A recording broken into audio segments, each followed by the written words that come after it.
Hello guys, how are you all? Welcome back to my YouTube channel. So మీకోసం ఒక DIY చూపించబోతున్నా ఇవాళ. ఇది నేను దివాళీకి చేసిన డిఐవై. సో మీతో షేర్ చేసుకోవాలి అనిపించింది. చాలా సింపుల్ అండ్ చాలా రీజనబుల్ ప్రైస్లో ఇదైతే రెడీ చేసేసుకోవచ్చు అనమాట. సో ఏం లేదండి, ఒక థర్మోకోల్ షీట్ తీసుకోవాలి అండ్ తమలపాకులు కొన్ని ఫ్లవర్స్ 2 కలర్స్లో ఏవైనా ఫ్లవర్స్ అయితే బాగుంటుంది. అండ్ మెయిన్గా పర్ల్ పిన్స్, అవేనండి మల్టీ కలర్లో దొరుకుతాయి కదా, ఒక 10 రూపీస్వి గుండు సూదీలు అంటారు, అవి కూడా తీసుకోవాలి. సో ఈ కొన్ని ఐటమ్స్ని అయితే మనం రెడీ చేసుకుంటే మనం ఈ డిఐవై చేయడానికి థర్మోకోల్ షీట్ని రౌండ్గా కొంచెం నీట్గా కట్ చేసుకొని పెట్టుకోవాలన్నమాట. తర్వాత తమలపాకుని శుభ్రంగా కడిగేసి ఆకుపైన ఒక ఫ్లవర్ని పెట్టి దాన్ని సూదితోటి సెక్యూర్ చేసి ఆ షీట్కి, థర్మాకోల్ షీట్ ఉంది కదా, ఆ షీట్కి కుచ్చేయాలన్నమాట.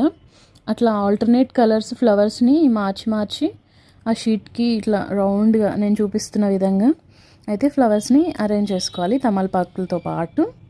నేను ఆల్రెడీ కొన్ని చేసి ఉంచాను, సో చూసేయండి. సో ఈ డెకోర్ అమ్మవారి దగ్గర అయితే బ్యాక్గ్రౌండ్ లాగా పెట్టాను అనమాట దివాళీకి. సో ఇలా సెట్ చేశాను. ఎలా ఉంది గాయస్ నా డెకోర్? మీకు నచ్చిందా? సో ఈ వీడియో కొందరికైనా యూజ్ అవుతుంది అనుకుంటున్నా. మీకు యూజ్ అనిపిస్తే కమెంట్ చేయండి ఎలా చేశాను. అండ్ ఇంతేనండి, చాలా సింపుల్గా బ్యాక్గ్రౌండ్ డెకోర్ చేసుకోవచ్చు చాలా తక్కువ టైంలో. సో నా ఐడియా మీకు నచ్చిందా? నచ్చితే ప్లీజ్ కమెంట్స్లో నాకు చెప్పండి. And thanks for watching. Bye guys.